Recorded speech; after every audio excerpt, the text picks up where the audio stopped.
본문에 주로 등장하는 인물은 바리새인입니다.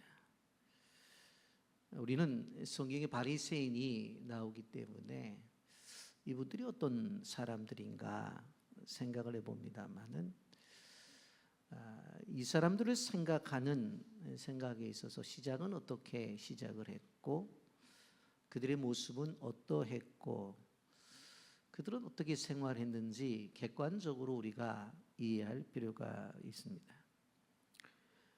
신약 성경은 바리새 운동에 대해서 매우 부정적으로 묘사가 되었습니다만은 처음부터 그랬던 것은 아닙니다.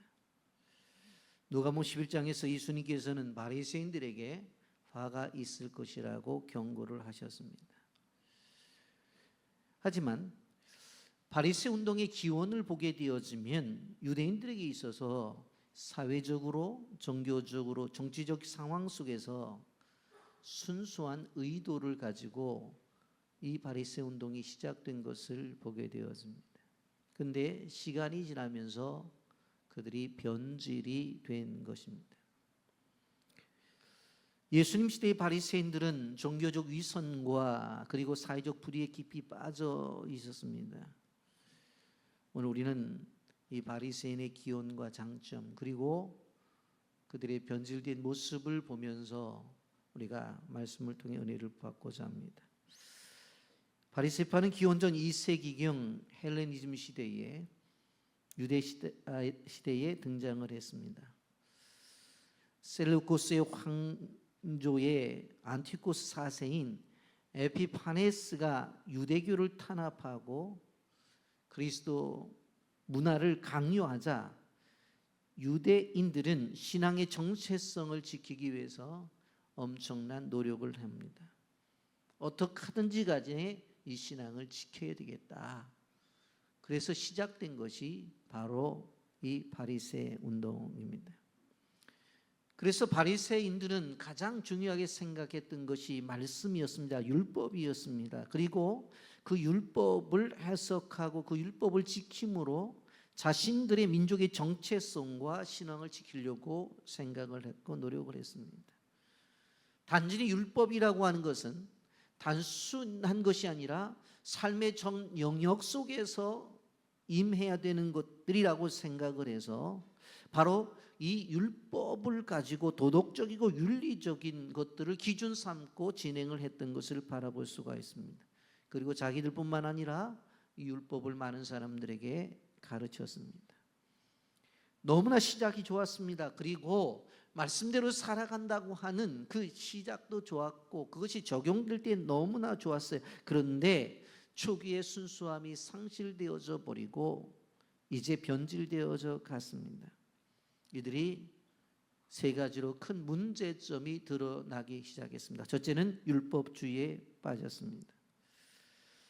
율법을 편협하게 해석하고 율법을 지키는 데만 집중했어요. 율법이 가지고 있는 본래의 의미와 정신은 사라져버리고 율법이 가지고 있는 겉모양만 가지고 그들이 주장을 했어요. 그래서 위선이 나타난 것입니다. 둘째, 그들은 자기의 의로 가득했습니다. 그들은 자신들이 의로움을 자랑하고 타인들을 멸시했습니다. 그들은 자신들이 율법을 잘 지킨다는 주장을 하면서 다른 사람들을 정죄하고 무시를 했던 것을 볼 수가 있습니다. 그리고 세 번째로 그들은 권력욕에 사로잡혔습니다. 종교적 지위를 이용해서 사회 지위와 권력을 추구했습니다. 로마의 지배하에 협조를 하면서 자신들의 이익을 챙겼던 것을 볼 수가 있습니다. 변질된 양상을 가졌던 거예요.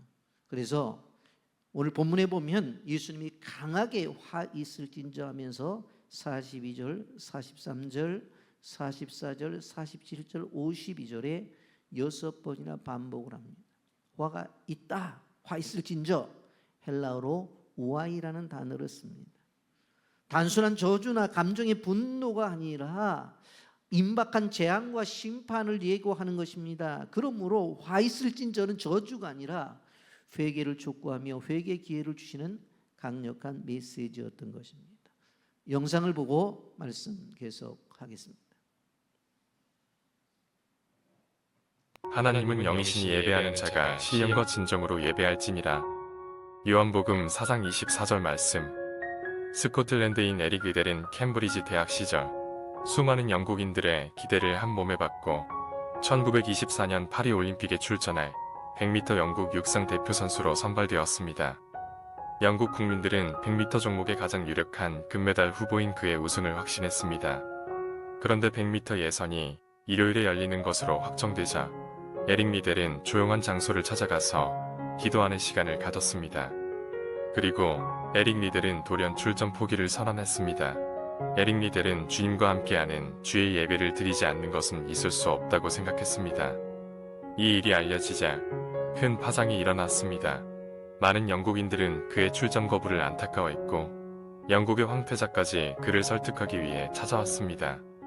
그러나 그는 저는 제 조국 영국을 사랑하지만 우리 주님을 더 사랑합니다. 라고 말했습니다. 그가 출전할 수 없다는 소식은 신문의 일면을 차지했고 모든 신문들은 그를 신랄하게 비판했습니다. 에릭 리델은 400m 경주는 일요일이 아닌 다른 날에 열리는 것을 발견했습니다. 400m는 단거리 선수였던 에릭 리델의 주종목은 아니었지만 도전해보기로 했습니다. 에릭 리델은 감독님을 찾아가 400m 경기에 출전할 수 있도록 해달라고 부탁했습니다. 400m 경기는 다행히 평일에 열릴 예정이었지만 그의 주력 종목이 아니었기에 누구도 그의 성적을 기대하지 않았습니다.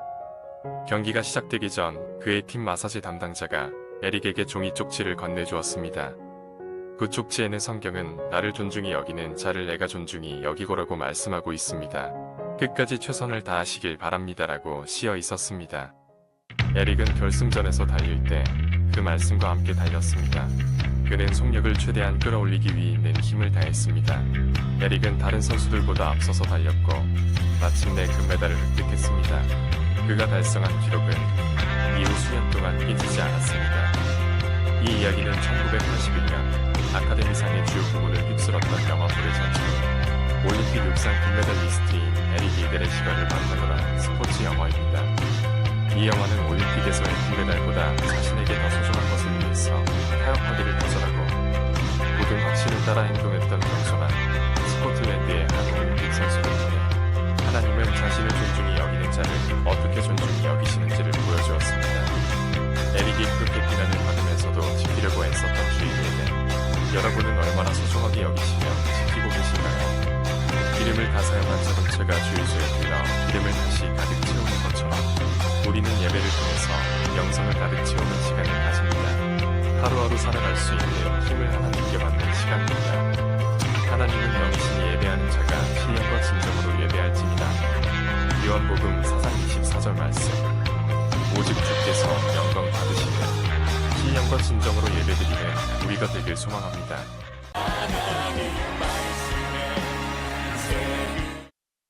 오늘 본문에 보면서 첫째로 바리새인들을 가르치는 예수님을 볼 수가 있습니다. 어떤 바리새인이 예수님을 초대합니다. 누가복음 11장 37절에 보면 예수께서 말씀하실 때 한 바리새인이 자기와 함께 점심 잡수시기를 청함으로 들어가 앉으셨더니 그렇게 말씀합니다. 바리새인이 어떤 의도로 예수님을 초청했는지 확실히 알 수 없습니다. 바리새인들이 예수님을 평소에 적시하고 비난했던 것들을 생각해 보면 좋은 의도라고 생각할 수는 없었을 것입니다. 그런데 어떤 의도였든지 간에 예수님은 그 초청에 응하십니다. 왜냐하면 예수님은 어떤 상황이 되든지 간에 복음을 전하는 일들에 있어서 관심이 있었기 때문에 그렇습니다. 바리새인들은 식사 전에 반드시 손을 씻었습니다. 그런데 예수님은 그 초청을 받은 그 자리에서 식사 전에 손을 씻질 않으셨어요. 그래서 바리새인들이 그것을 보고 이상히 여기고 이야기를 합니다. 38절 잡수시기 전에 손 씻지 아니하심을 그 바리새인이 보고 이상히 여기는지라. 여러분, 밖에 나왔다가 들어와서 식사 전에 손을 씻는 것은 당연한 거고 좋은 일이죠. 그런데 이 바리새인들은 그런 것들이 아니라 의식적으로 접근을 했던 거예요. 그런데 사실 식사 전에 손을 씻으라는 것은 뭐 율법에 있는 것이 아니라고요. 바리새인들이 만들어낸 전통이었어요. 그들이 이렇게 만들어서 철저히 자기들끼리는 지켜왔던 것을 볼 수가 있습니다. 그런데 그것을 지키지 않는 사람들을 향해서 율법을 어겼다고 말을 하는 거예요. 그래서 예수님을 향해서 이상하다고 왜 손을 씻지 않냐고, 그때 예수님이 그들을 향해서 이렇게 말합니다. 39절과 40절에 보면 주께서 이르시되 너희 바리새인들은 지금 잔과 대접의 겉은 깨끗이 하나 너희 속에는 탐욕과 악독이 가득하도다. 어리석은 자들아, 겉을 만드시 네가 속을 만들지 아니하였느냐. 바리새인들은 자기의 손을 깨끗하게 씻었다고 그렇게 말을 하지만 너희들의 지금 마음속은 더럽다라고 이렇게 이야기를 하는 거예요. 겉으로는 율법을 지켰다고 말을 하지만 내용적으로 바라보게 되어지면 긍휼과 사랑이 없다는 이야기를 하는 거예요. 이 말씀 속에서 우리 주는 의미가 무엇입니까? 하나님과 이웃사랑을 실천하라고 하는 것입니다. 41절과 42절에 보면 그러나 그 안에 있는 것으로 구제하라. 그리하면 모든 것이 너희에게 깨끗하리라. 화 있을진저 너희 바리새인이여, 너희가 박하와 운양과 모든 채소의 11조는 드리되 공의의 하나님께 대한 사랑을 버리는도다. 그러나 이것도 행하고 저것도 버리지 말아야 할 것이니라. 율법이 무엇입니까? 하나님을 사랑하고 이웃을 사랑하는 계명이죠. 그래서 실질적으로 유대인들은 11조를 드리라고 하는 이 명령에 순종을 해서 농사를 짓는 것 외에 우리식으로 말하면 텃밭에 심은 상추와 쑥갓까지도 다 갖다가 드렸어요. 몇나무 심은 이 고추, 화분에 심은 고추도 따다가 하나 둘 셋 넷 다섯 여섯 일곱 여덟 아홉 열 따서 드렸다고요. 이렇게 철저하게 지켰어요. 근데 정작 그들이 지키지 못했던 것은 무엇인가 하면, 그것을 지켰다고 하면 그들의 마음속에 긍휼과 사랑을 가지고 지키지 못하는 사람들에 대한 이해와 그들에 대한 사랑을 가져야 되잖아요. 그런데 지키지 못하는 사람들에 대해서 그냥 손가락질을 하는 거예요. 아니 왜 나갔다 와서 손을 안 씻죠? 저 율법에 어긋난 거잖아. 그들은 충분히 자기들이 하나님 앞에서 떳떳하게 했다고 했어요. 맞아요. 떳떳하게 했어요. 그런데 실질적으로 그들의 마음속을 들여다보면 진정한 율법의 행실을 실행하고 있지 않다고 하는 것입니다. 그래서 뭐라고 말하는 거예요? 그 안에 있는 것으로 구제하라. 너희들이 가지고 있는 욕심, 너희들이 가지고 있는 욕망을 끄집어내서 그것을 가지고 다른 사람을 섬기라고 그렇게 이야기를 해요. 하나님 앞에서 박화와 운양과 모든 채소의 11조는 드리되 공의의 하나님께 대한 사랑은 버렸다고 그렇게 이야기를 하고 있는 것을 보게 되었습니다. 여러분, 예수님께서 두 번째로 교만함을 책망하셔요. 그들은 지나친 명예욕과 교만함이 있었던 것을 보게 되어져요. 43절에 보게 되어지면 화 있을진저 너희 바리새인들이여, 너희가 회당의 높은 자리와 시장에서 문안받는 것을 기뻐하는도다 그랬어요. 마태복음 23장 6절 7절에는 잔치의 윗자리와 회당의 높은 자리와 시장에서 문안받는 것과 사람에게 랍비라 칭함받는 것을 좋아하느니라. 언제나 높은 자리에 앉는 것을 좋아했어요. 대우받는 것을 좋아했다고요. 여기에서 단순히 여기에 보면 문안받는 것이라고 하는 것은 우리가 이야기하는 아유 안녕하세요 평안하셨어요 그 정도가 아니라 상대방을 향해서 왜 나를 인정해 주지 않아? 나는 높은 곳에 있어야 되는 존재라고 하는 교만이 담겨져 있는 표현이에요. 세 번째로 예수님은 외식을 책망하십니다. 4절에 화 있을진저 너희여, 너희는 토장한 무정 같아서 그 일을 밟는 사람이 알지 못하느니라. 이런 율법에는 사람의 시체가 접종되어지면 부정하게 되어지고 7일 동안 지나야 되고 정결하는 절차를 밟아야 된다고 말을 하고 있잖아요. 근데 무덤이 이렇게 보여지면은 괜찮은데 평토장한 무덤이에요. 그러니 그게 보여지냐고 안 보여지지. 더구나 날씨만 어두워지면 그게 보여져야 안 보여지지. 그런데 사람들이 모르고 밟을 수 있잖아요. 근데 자기들이 그렇게 만들어 놓고 그러면 그렇게 만들면 안 되잖아요. 평토장한 무덤을 만들어 놓고 컴컴한 밤에 사람들이 모르고 지나가게 되어지면 그 잘못됐다고 이야기를 하는 거예요. 왜? 자기들은 아니까 피해갈 수 있잖아요. 그래 백성들에게 존경을 받았어요. 왜? 어떻게 알지? 다 피해가네. 그런 것을 가지고 자기의 영향력을 행사했던 것을 볼 수가 있습니다. 근데 내용적으로 보면 이들은 철저하게 믿음이 있는 사람들이 아니었어요. 율법을 가르치지만 그 내용 속에 율법을 지키는 사람들이 아니었고, 많은 사람들을 가르친다고 하지만 자기 만족과 과시를 위해서 있었던 것을 볼 수가 있고, 그의 마음속에는 탐욕과 악독이 가득한 것을 볼 수가 있습니다. 율법은 하나님이 주신 거룩한 법이에요. 율법을 지키게 되면 하나님이 영광을 받으시고요, 율법을 지키게 되어지면 이웃의 사랑을 느낄 수밖에 없다고요. 하나님은 그것을 말씀하시는 거예요. 그런데 바리새인들은 율법을 철저하게 지켰다고 주장을 하는데 실질적으로 보면 하나님이 보실 때도 흡족하지 않고 주변의 사람들이 볼 때도 바리새인들을 보면 이리저리 피해가요. 왜? 잘못 걸렸다가는 그냥 손가락질을 당하니까.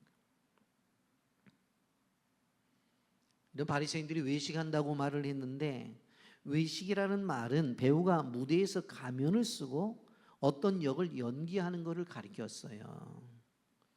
무대에 올라가서 연기를 할 때는 충실하죠. 그런데 무대에서 내려온 다음에 그 사람은 연기의 내용과는 상관없이 살아가는 거예요.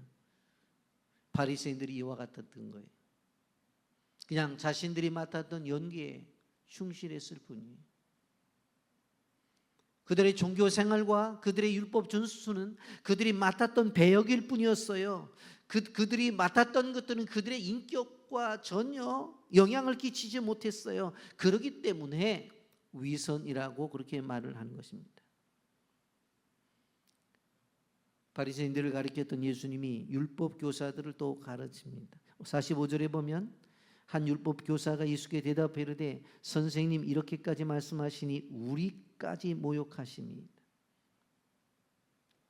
바리새인들에 대해서 얘기를 하고 있으니까 바리새인들이 지켰던 게 뭐예요? 율법이잖아요. 그런데 그 이야기를 듣고 있던 율법 선생들이 뭐라고 말하냐면 율법을 가르치는 바리새인들에 대해서 저렇게 책망을 해. 그렇다고 한다면 우리까지 모욕하는 거 아니야? 하면서 항의를 하는 거예요. 그랬더니 예수님께서 뭐라고 말씀하세요? 46절에 이르시되 화 있을진저 너 율법 교사여, 지기 어려운 짐을 사람에게 지우고 너희는 한 손가락도 이 짐에 대지 아니하는도다.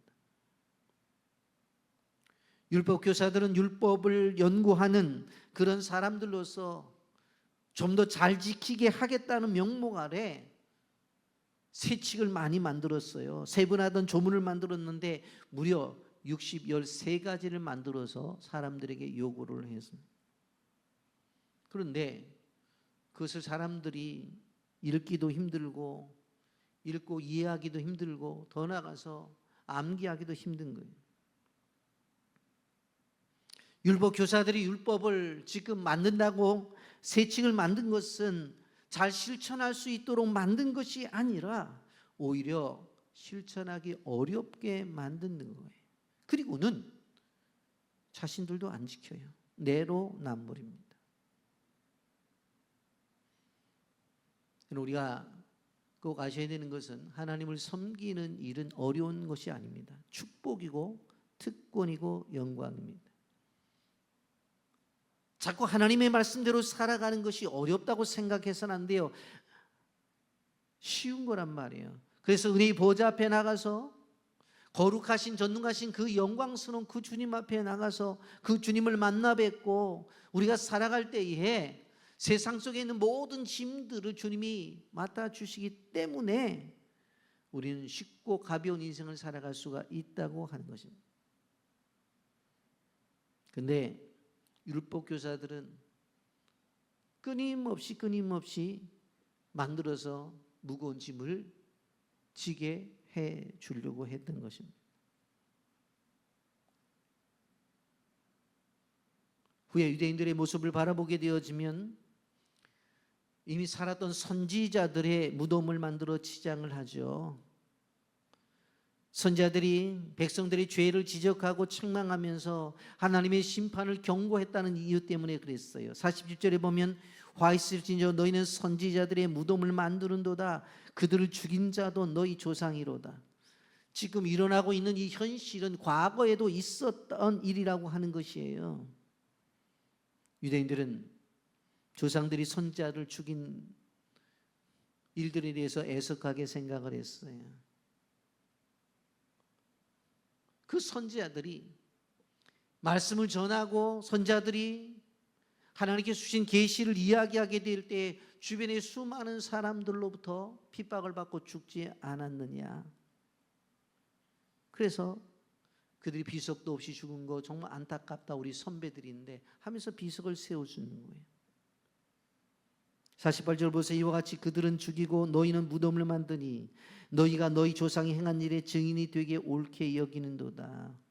당시에 했던 사람들처럼 너희도 똑같은 행동을 하고 있다. 49절에 그러므로 하나님이 지혜가 일렀으되 내가 선지자와 사도들을 그에게 보내리니 그 중에서 더러는 죽이고 또 받게 하리라 하였느니라.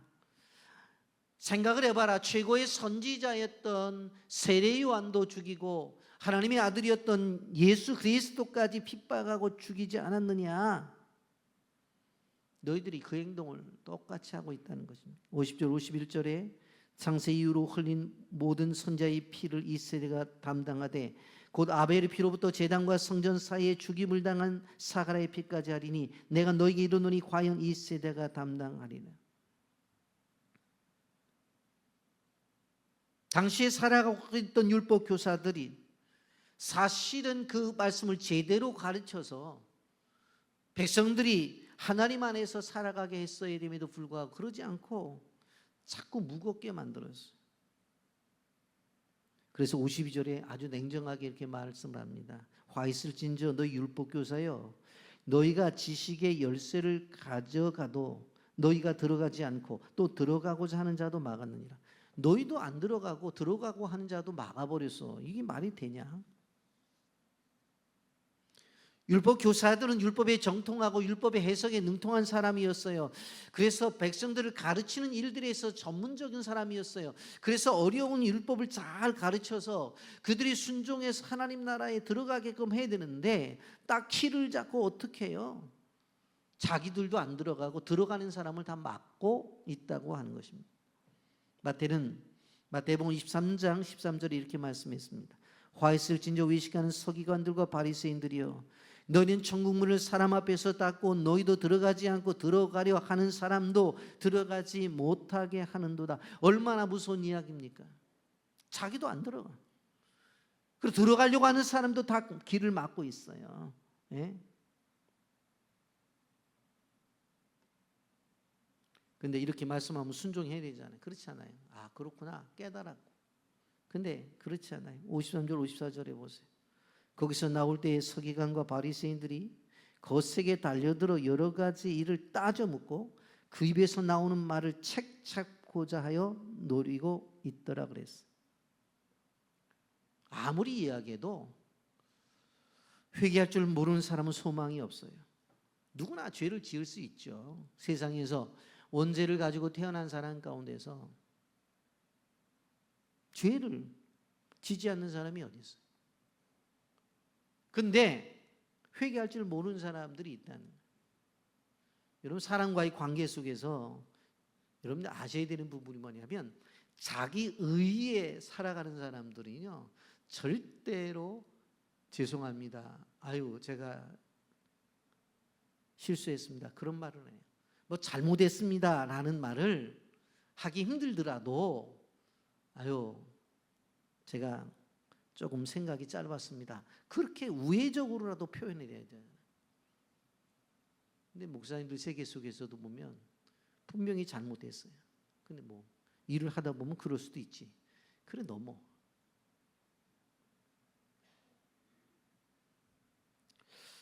그러면서 오늘 여기 세 번째로 보게 되어지면 예수님이 원하는 참된 경고는 무엇이냐.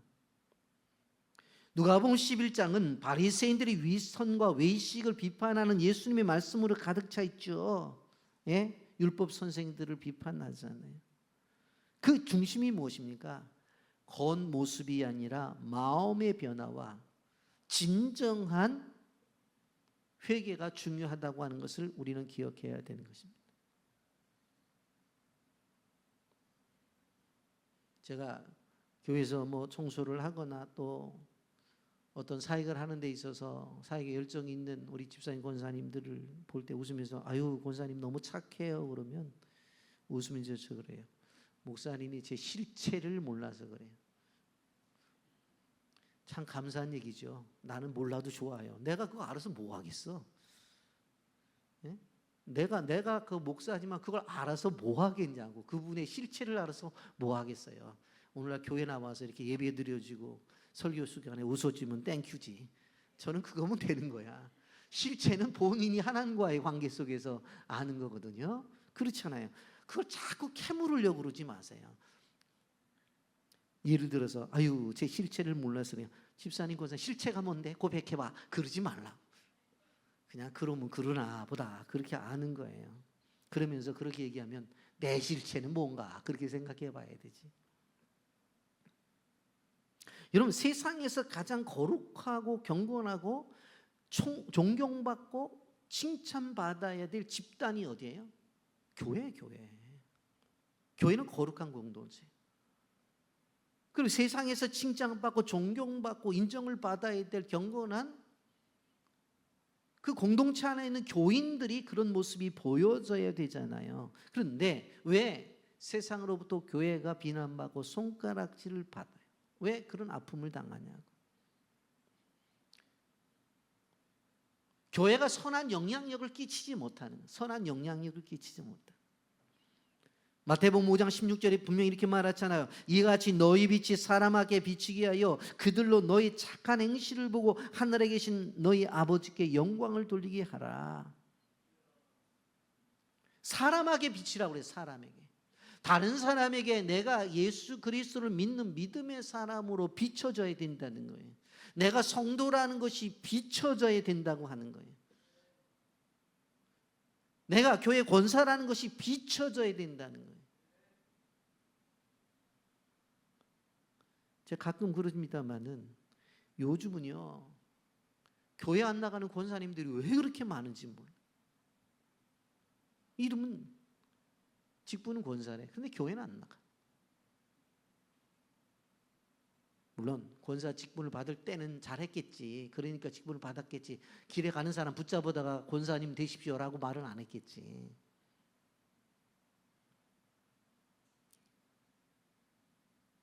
우리의 삶을 통해서 착한 행실이 보여져요. 착한 행실. 그래서 여러분 지역사회를 향해서도 교회는 착한 일 많이 해야 돼요. 그리고 이 땅에서만 하는 것이 아니라 열방까지 가서 착한 일을 많이 해야 돼요. 많이 해야 된다.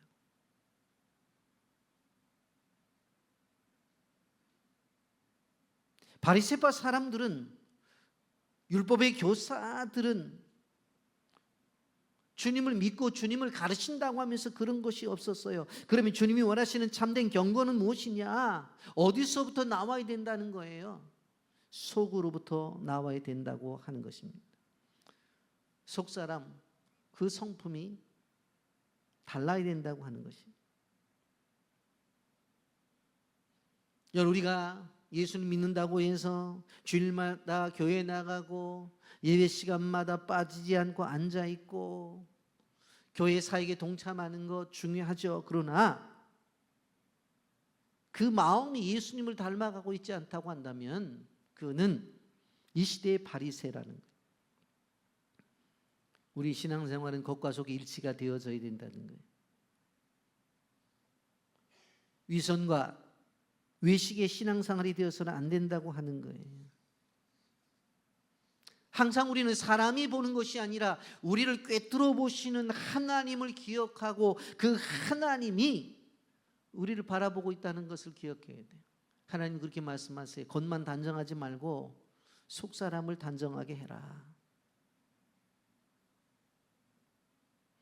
그래서 참된 경건은 무엇입니까? 하나님께서 우리에게 주신 것들을 주라, 섬기라, 나누라, 베풀라 그랬잖아요. 바리새인들을 향해서 뭐라고 말했어요? 성경 가르친다고 그렇게 말하지 말고 네 속에 있는 거 좀 나눠주라고 말하잖아요.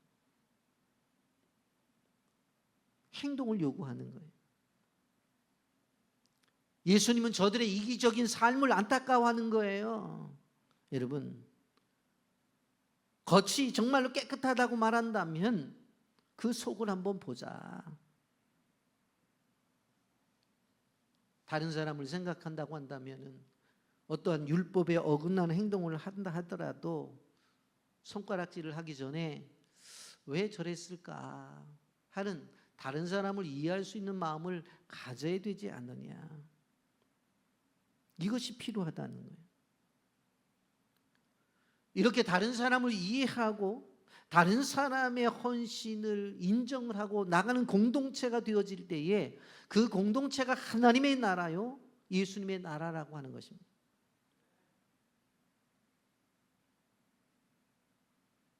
그러면 바리새인들을 향해서 그럼 가지고 있는 것들 가운데서 율법을 버리느냐? 그건 아니에요. 누가복음 11장 42절에 이렇게 말을 했어요. 화 있을지니여 너희 바리새인이여, 너희가 박하와 운양과 모든 채소의 11조는 들이되 공의와 하나님께 대한 사랑은 버리는도다. 그러나 이것도 행하고 저것도 버리지 말아야 할지니라.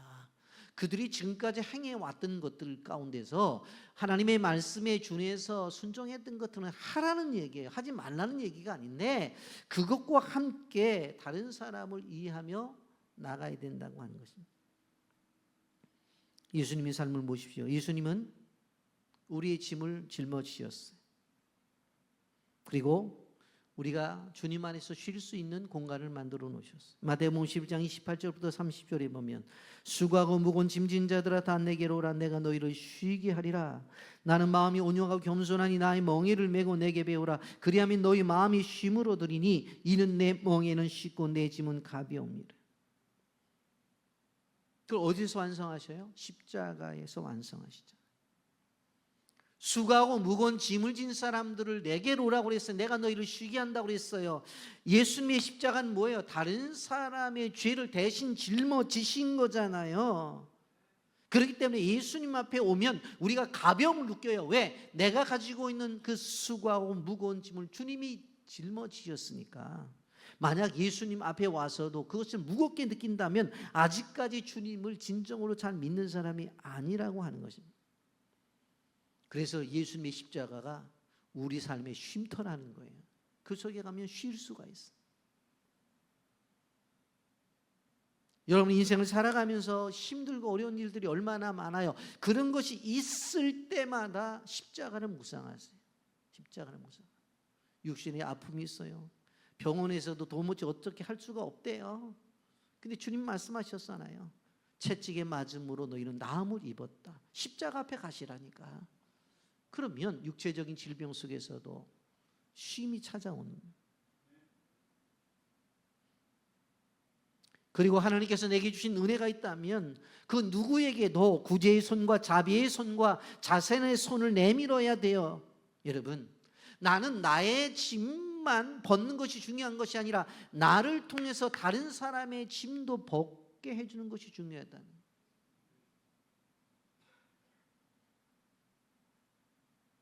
쉬운 예로 점심때가 됐는데 배가 고파요. 그럼 그 사람의 짐을 내가 지어주면 되는 거예요. 김밥 한 줄 사주면 그러면 그 짐을 벗어주는 거예요. 이런 일들이 우리의 삶 속에서 끊임없이 이어져야 되는 거예요. 말씀을 정리합니다. 세상은 변하는 것들이 많지만 그래도 변치 않는 것들이 있다고 그러지요.